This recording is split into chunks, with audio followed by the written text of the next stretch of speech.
Dans cette vidéo, vous allez explorer le contexte d'écriture du recueil de poésie de Victor Hugo, Les Contemplations. Alors tout d'abord, parlons de la genèse du projet. Vous devez savoir que si l'œuvre a été publiée en 1856, pendant les années de l'exil de l'auteur, en fait, elle est le résultat d'une jeunesse de plus de 20 ans, puisqu'elle fut entamée dans les années 1840 sous le titre provisoire des Contemplations d'Olympio. Le livre que vous aurez entre les mains est donc le résultat d'une évolution constante dans la vie de l'auteur. En 1840, alors que vient de paraître le recueil poétique Les Rayons et les Ombres, Hugo a conçu l'idée d'un recueil intitulé Les Contemplations d'Olympio. Olympio, c'est le nom donné par Victor Hugo à son moi lyrique, c'est-à-dire à la figure qu'il choisissait quand il parlait de ses émotions intérieures. C'est une sorte d'alter ego poétique. Et puis, l'activité poétique de Victor Hugo pendant les 6 années qui suivent reste mince. Il dessine de plus en plus. Il a des ambitions politiques, fréquente Louis-Philippe, le roi des Français, ou alors devient pair de France le 13 avril 1845. Il se consacre principalement à la prose. À partir de 1845, il entreprend Les Misérables et en 1852, un texte qui fera beaucoup parler de lui, Napoléon le Petit. S'enchaînent ensuite des années d'épreuves. Tout d'abord, la mort de Léopoldine, sa fille chérie, noyée dans la Seine avec son mari à l'âge de 19 ans. Et puis, la mort de la République et la prise de pouvoir par celui que Hugo considère comme un tyran, Napoléon III. Critiquant l'empereur vivement, il est contraint à l'exil. Expulsé, il s'installe alors, après une longue promenade, en Europe, à Jersey, dans les îles anglo-normandes. Et la vie là-bas n'est pas si facile. Il lui faut du temps, ainsi qu'à ceux qui l'entourent, pour s'acclimater au paysage austère, à cette maison, lourd cube blanc à angle droit, qui a la forme d'un tombeau, et à ce climat assez austère, cette maison d'exil qui est située dans la ville des tombes et qui est assez difficile pour Victor Hugo. L'impossibilité de voir jouer ses pièces en France le prive de revenus. Adresser la moindre lettre à un ami parisien suppose des ruses nombreuses. Publier et diffuser son œuvre s'avère d'une complication extrême. Enfin, la menace lui semble toujours rôder alentour. Les Contemplations évoquent tous ces événements. La mort de Léopoldine, le coup d'État de Napoléon III et les amis demeurés en France y sont souvent décrits, de même que la difficulté de la vie loin de la patrie, la situation de l'exil. Le mot qui forme le titre du recueil est constitué du radical temple, et il a donc une résonance religieuse. Il serait une forme de prière qui en passe par l'admiration et la méditation devant le spectacle de la nature. Contempler, ce serait absorber et s'absorber dans le spectacle de la nature jusqu'à y voir apparaître une divinité. Le recueil invite donc le lecteur à la méditation. Le recueil est divisé en 2 parties, autrefois et aujourd'hui, le passé et le présent, et la chronologie s'échelonne entre les années 1830 et 1856. Mais au milieu du recueil, entre les deux, on trouve une rupture, une cassure, que l'on peut relier à l'idée de mort. La mort, c'est celle de Léopoldine tout d'abord, mais aussi c'est la mort de la République qui le contraint à l'exil. Que s'est-il passé entre autrefois et aujourd'hui? Le désespoir, la tristesse, la mort ont pénétré la vie de l'auteur.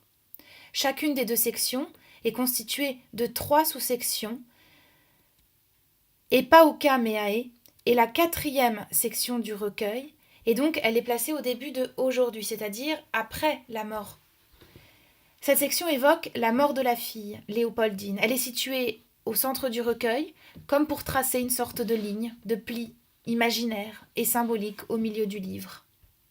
La blessure est tellement imposante pour Victor Hugo qu'il se présente désormais comme un mort. Il le dit très clairement dans la préface du recueil. Ce livre doit être lu comme on lirait le livre d'un mort. Évidemment, la mort n'est pas physique pour lui, mais elle est spirituelle. Difficile alors de parler pour un mort et encore plus d'écrire. Comment faire? Voilà la question que se pose le recueil. Pauca meae, en latin, signifie peu de mots pour la mienne ou bien peu de pauvres choses pour ma fille. Sa fille, c'est évidemment Léopoldine, c'est aussi, en tant que poète, la poésie. D'ailleurs, il associe souvent les deux, et il dit souvent que la mort de Léopoldine l'a contraint à renaître à la poésie.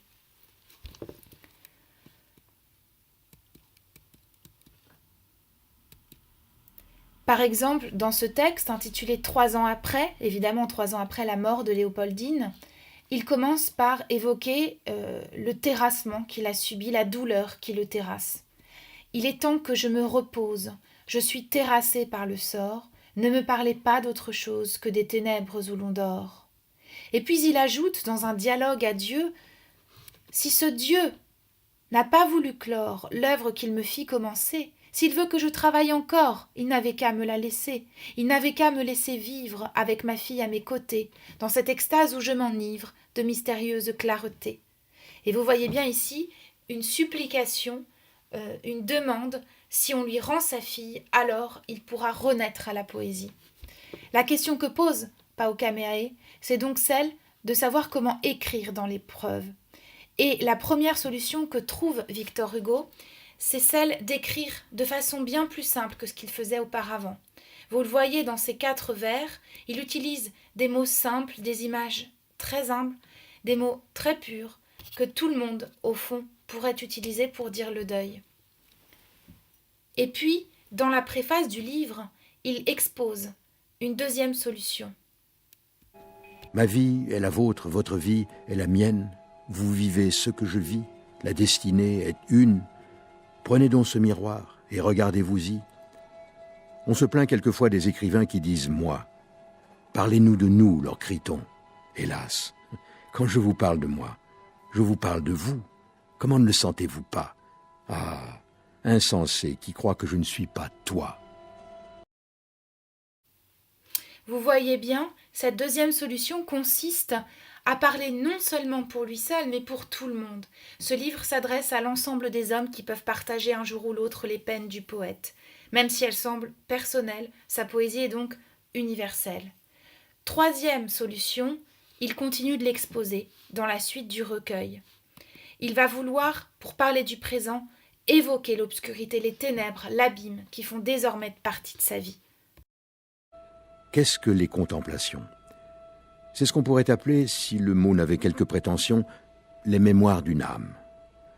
Ce sont, en effet, toutes les impressions, tous les souvenirs, toutes les réalités, tous les fantômes vagues, riants ou funèbres que peut contenir une conscience revenue et rappelée, rayon à rayon, soupir à soupir, et mêlée dans la même nuée sombre. C'est l'existence humaine sortant de l'énigme du berceau et aboutissant à l'énigme du cercueil. C'est un esprit qui marche de lueur en laissant derrière lui la jeunesse, l'amour, l'illusion, le combat, le désespoir, et qui s'arrête, éperdu, au bord de l'infini. Cela commence par un sourire, continue par un sanglot et finit par un bruit du clairon de l'abîme. Plus question désormais de laisser de côté les ténèbres, l'obscurité. Voilà, vous savez maintenant le contexte d'écriture des Contemplations.